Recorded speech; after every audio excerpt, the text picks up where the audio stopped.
കൊരട്ടാല ശിവ സംവിധാനം ചെയ്ത് junior NTR നായകനായി ഇറങ്ങിയ ആക്ഷൻ ത്രില്ലർ മൂവിയാണ് ദേവാര പാർട്ട് 1. ചിത്രത്തിൽ സൈഫ് അലി ഖാൻ, ജാൻവി കപൂർ, ഷൈൻ ടോം ചാക്കോ, മുരളി ശർമ്മ, കലയരസൻ, പ്രകാശ് രാജ് എന്നിവരടങ്ങുന്ന വലിയൊരു താരനിര തന്നെയുണ്ട്. അനിരുദ്ധാണ് മ്യൂസിക് കൈകാര്യം ചെയ്തിരിക്കുന്നത്. ട്രെയിലറിൽ കാണുന്നത് പോലെ തന്നെ കടലും അതിനു ചുറ്റുമുള്ള ഗ്രാമങ്ങളെയും ചുറ്റിപ്പറ്റിയുള്ള കഥയാണ്.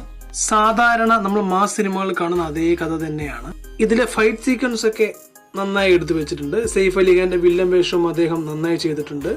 ചില സീക്വൻസ് ഒക്കെ വിശ്വസനീയമായി തോന്നിയില്ല. അത് പിന്നെ മാസ് സിനിമകളിൽ ലോജിക് നോക്കിയിട്ട് കാര്യമില്ലല്ലോ. വിഷ്വൽ എഫക്റ്റ് ഒക്കെ നന്നായിട്ടുണ്ടായിരുന്നു. എസ്പെഷ്യലി കപ്പലിൽ വെച്ചിട്ടുള്ള ഫൈറ്റ് ഒക്കെ നന്നായി എടുത്തു വെച്ചിട്ടുണ്ട്. അനിരുദ്ധിന്റെ മ്യൂസിക് നന്നായിരുന്നു. ജൂനിയർ NTRും ജാൻവി കപൂറും തമ്മിലുള്ള ഡാൻസ് ഒക്കെ വളരെ നന്നായിട്ടുണ്ടായിരുന്നു. കിടിലൻ ട്വിസ്റ്റ് ഒന്നുണ്ട് സിനിമയിൽ, അതെനിക്ക് ഭയങ്കരമായിട്ട് ഇഷ്ടപ്പെട്ടു.